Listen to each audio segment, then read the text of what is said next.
আমি শোক প্রস্তাব পাঠ করার জন্য অনুরোধ করব। আমার বন্দে মাতরম, বন্দে। নমস্কার সবাইকে। আজকে আপনারা জানেন যে আমাদের ভারতীয় জনতা পার্টির যে 7টি মোর্চা রয়েছে, 7টি মোর্চার সংযুক্ত কার্যকরী বৈঠক আমাদের নজরুল কলাক্ষেত্রে অনুষ্ঠিত হতে যাচ্ছে। আমাদের এই কার্যকরী বৈঠক আমাদের দলের বিভিন্ন যে কার্যপদ্ধতির একটি অপরিহার্য অঙ্গ।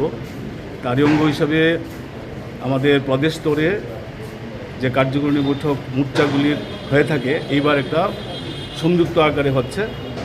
আজকের এই কার্যকরী বৈঠকে আমাদের সর্বভারতীয় স্তরে নেতৃত্ব হিসেবে এখানে উপস্থিত আছেন ভি সতীশজি, আমাদের উত্তর পূর্বাঞ্চলের সংগঠন মহামন্ত্রী ফণীন্দ্রনাথ শর্মাজি, এবং রাজ্যের মুখ্যমন্ত্রী থেকে শুরু করে উপমুখ্যমন্ত্রী এবং মন্ত্রিসভার সমস্ত সদস্যগণ আজকে আমাদের এই কার্যকরী বৈঠকে উপস্থিত হয়েছেন। এছাড়া আমাদের বৈঠকে যারা আজকে আপেক্ষিক, তাদের মধ্যে রয়েছেন মোর্চার সভাপতি, মোর্চা কমিটির সমস্ত প্রদেশ স্তরের যারা সদস্যরা রয়েছেন।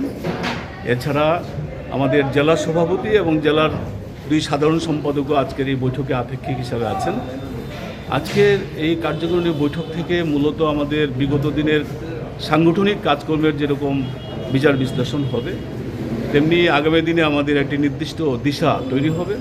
আমাদের বিশেষ করে 2023-এ যে আসন্ন যে বিধানসভা নির্বাচন, এই বিধানসভা নির্বাচনকে সামনে রেখে দলীয় রণনীতি তৈরি হবে, এবং সেখানে আমাদের ভারতীয় জনতা পার্টির সমস্ত কার্যকর্তারা আমাদের বিশেষ করে মোর্চার যে সংগঠন রয়েছে, সে সংগঠনের যে বুথ স্তর পর্যন্ত সংগঠনকে শক্তিশালী করার দিশা আজকে এখান থেকে এই কার্যকরী বৈঠক থেকে তৈরি হবে। আমার নাম সমীর ঘোষ, আমি প্রদেশ সভাপতি ওবিসি মোর্চা ত্রিপুরা প্রদেশ। তাদেরকে আমরা উত্তরীয় এবং পুষ্প দিয়ে বরণ করে নিলাম। আমি মহিলা মোর্চা কমিটির সহ সভাপতি রয়েছেন রেবতী মোহন দাস মহোদয় রয়েছেন, তাদেরকে আপনারা পুষ্প